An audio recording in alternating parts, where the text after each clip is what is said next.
think a lot of people stuck by Biden in politics Mm, because if he doesn't stay in power, then all the people who built their entire careers around him, they may yeah. perceive themselves as kind of screwed. And I think that's also, there was never really a true investigation, but, women did come forward with really bad experiences with Biden. And those were really shut down in a very early way, I think, for some of the same dynamics at play. I want to talk about that because one of the things that comes up all the time in the political sphere, like I talk about Trump a lot because he rubs shoulders with evangelicals, and I talk about evangelicals. So that's going to be a lot of the focus. But a lot of times there is this whataboutism. It's like, well, what about Biden or what about Clinton? What would you say to the people that are going like, okay, well, now it's a game of, well, they're less bad. Like, well, Biden is less bad than Trump, but there are these serious allegations here.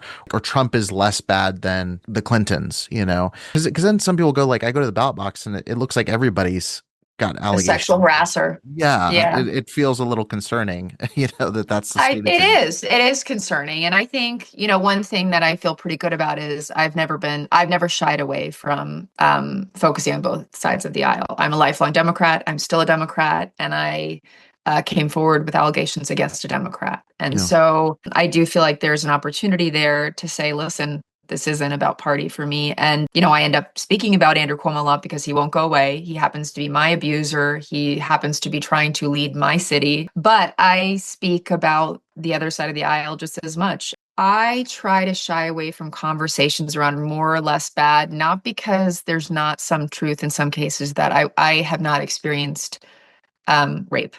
And I I would never want to minimize that kind of trauma that a survivor would face. And so, do I know that there's a big difference between that and workplace-based sexual harassment? Yes.